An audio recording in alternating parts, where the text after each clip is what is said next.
अस्सलाम वालेकुम स्टूडेंट, आज हमने एक्सरसाइज 2.7 का क्वेश्चन नंबर 11 करना है। इसके लिए हमें दो इक्वेशंस गिवन है। एक इक्वेशन का नाम हम इक्वेशन 1 रख लेते हैं और दूसरी को इक्वेशन 2 कह देते हैं।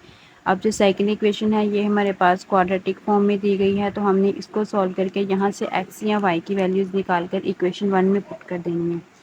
तो यहाँ से हम लिखेंगे कि फ्रॉम इक्वेशन 2, ठीक है।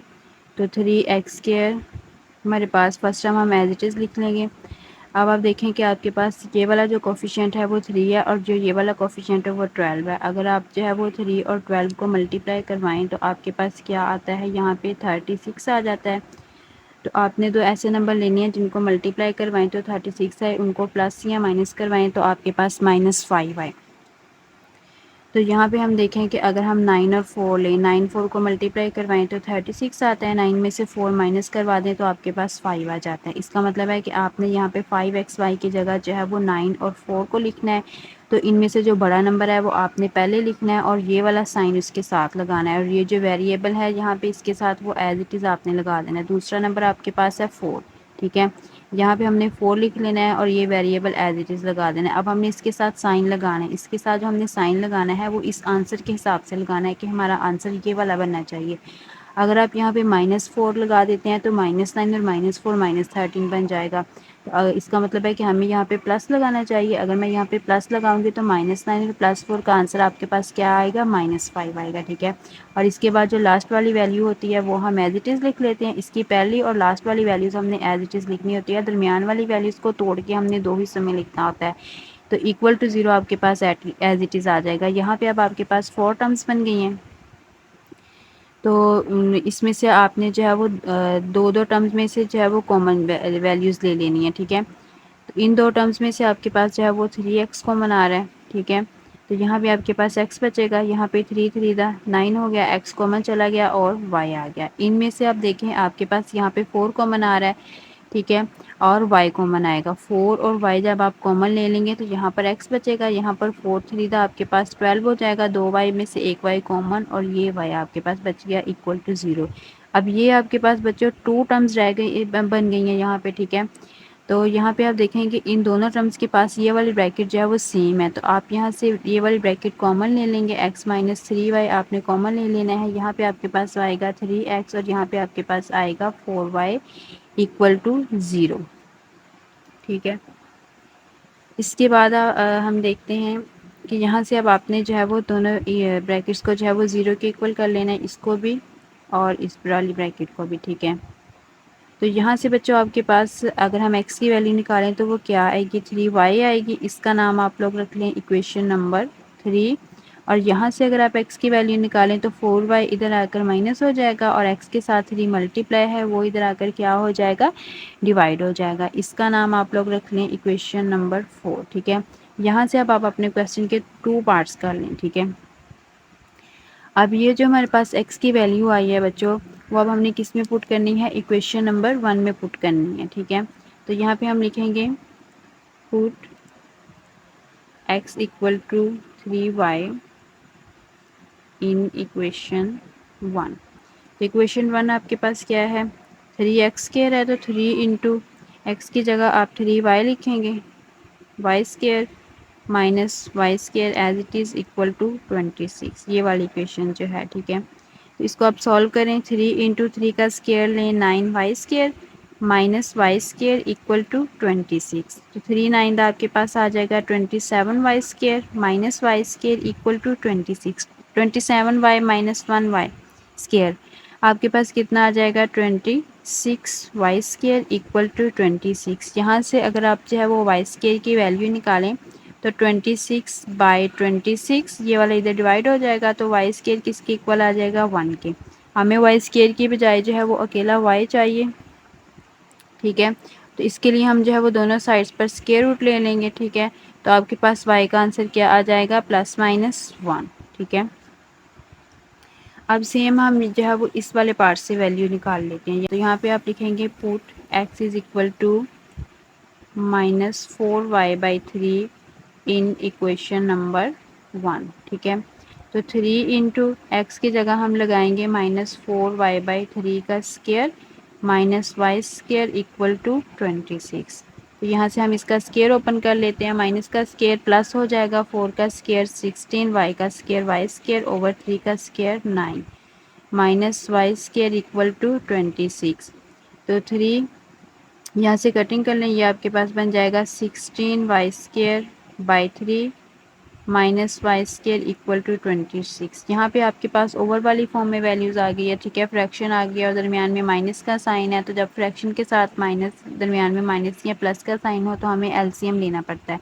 तो यहाँ से हम एलसीएम लेंगे बच्चों। तो बटे में एलसीएम हम इक्वेशंस का एलसीएम हम कैसे लेते हैं कि जो है वो ओवर के नीचे जो भी वैल्यूज़ होती हैं, ठीक है, उनका एलसीएम लेके जो भी एलसीएम बनता है उसको हम पूरी इक्वेशन से मल्टीप्लाई करवा देते हैं, ठीक है। अब यहाँ पे आपके पास ओवर में सिर्फ 3 है, तो इसका मतलब है कि आपका एलसीएम सिर्फ 3 ही बनेगा।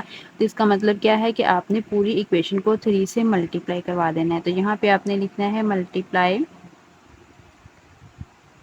Multiply by 3 on both sides.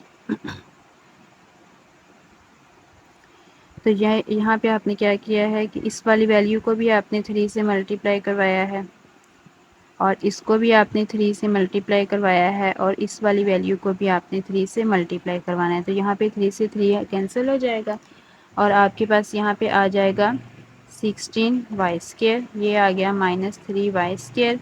तो 26 मल्टीप्लाई बाय 3 आपके पास आ जाएगा 78, ठीक है। तो 16 वाई स्केयर और माइनस 3 वाई स्केयर आपके पास कितना आ जाएगा, 13 Y square equal to 78, Y square equal to 78 by 13। यहाँ पर आपके पास वाई स्केयर इक्वल बच्चों आ जाएगा 78 बाई 13, ठीक है। इसको आप 13 पे डिवाइड करेंगे तो आपके पास 6 आंसर आएगा। यहाँ से हम इसका स्केयर रूट ले लेंगे, ठीक है। तो वाई स्केयर आपके पास आ जाएगा प्लस माइनस स्केयर रूट 6, ठीक है। तो यहाँ पे आपके पास भी जो है वो वाई की 2 वैल्यूज़ आ गई हैं, ठीक है, ये वाली। अच्छा, अब हम देखें कि हमने जो है एक्स की वैल्यूज़ निकाली हुई थी, ठीक है। ऊपर हमने 2 इक्वेशंस बनाई थी 3 और 4। उन वैल्यूज़ में हमारे पास y इन्वॉल्व है। इसका मतलब है कि हमने यहाँ से जो y की वैल्यूज़ निकाली हैं वो हमने यहाँ पुट करनी है ताकि हमारे पास x की वैल्यूज़ जो हैं वो y के बगैर आ जाएं, ठीक है। तो ये वाली जो आपने वैल्यूज़ निकाली हैं, ये आपके पास 2 वैल्यूज़ आई हैं y की, ठीक है।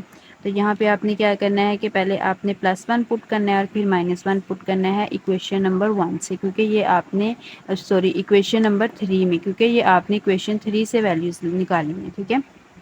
इक्वेशन 3 को यूज़ करके वैल्यूज़ निकाली हैं। तो ये आपके पहले आप लिखेंगे कि put y is equal to +1 in equation number 3।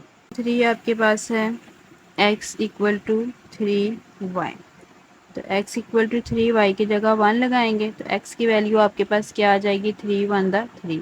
यानी कि जब आपने y की वैल्यू 1 लगाई है तो x की आपके पास क्या आ गई है, +3। अब आपने क्या करना है कि put y is equal to -1 in equation number 3, ठीक है। तो x is equal to 3y है, y की जगह हम क्या लगाएंगे, यहाँ पर -1 लगाएंगे तो x की वैल्यू कितनी आ जाएगी, -3। यानी कि जब आपने y की -1 लगाई है तो x की कितनी आई है, -3। तो यहाँ से अब हम इनके ऑर्डर पेयर बना सकते हैं। इसके 2 ऑर्डर पेयर हमारे पास बन रहे हैं। जब हमने जो है वो अब हमारे पास x की 3 आई थी जब हमने y की 1 लगाई थी, ठीक है। इसके बाद हमारे पास x की -3 आई थी जब हमने y की वैल्यू -1 लगाई थी, ठीक है। तो ये ऑर्डर पेयर आपके पास एक आ गया।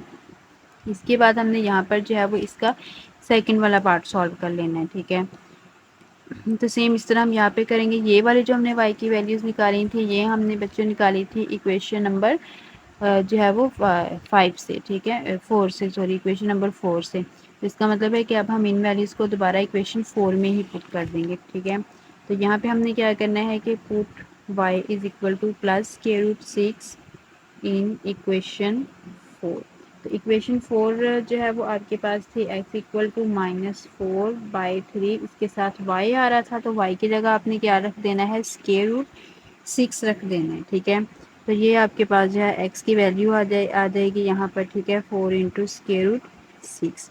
इसके बाद आपने क्या करना है कि put y is equal to -√6 in equation number 4, ठीक है। तो इक्वेशन 4 x is equal to -4/3 into Y था, उसकी जगह हम -√6 लगाएंगे, तो माइनस माइनस प्लस हो जाएगा, तो 4 इंटू √6/3।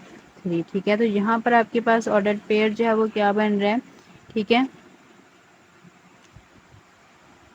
तो यहाँ पे आपके पास जो ऑर्डर पेयर है वो क्या बन रहा है कि आपके आपके पास जो है वो, जब आपने y की वैल्यू जो है वो लगाई है √6, तो x की आई है -4/3 √6। ठीक है, तो एक ऑर्डर पेयर ये है, और दूसरा ऑर्डर पेयर आपके पास बन रहा है x की वैल्यू 4 √6/3 और y की वैल्यू -√6। तो ये दो ऑर्डर पेयर जो है ये आपके आंसर में आ जाएंगे। ठीक है,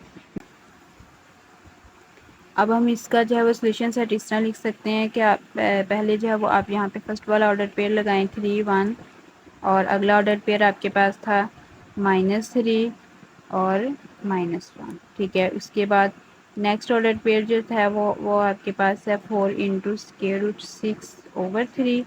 ठीक है, इंटू √6, और आगे आपके पास है 4 इंटू √6/3। ठीक है, -√6। ठीक है, तो ये आपके पास जो है ये इसका फाइनल सॉल्यूशन सेट आ गया। ठीक है।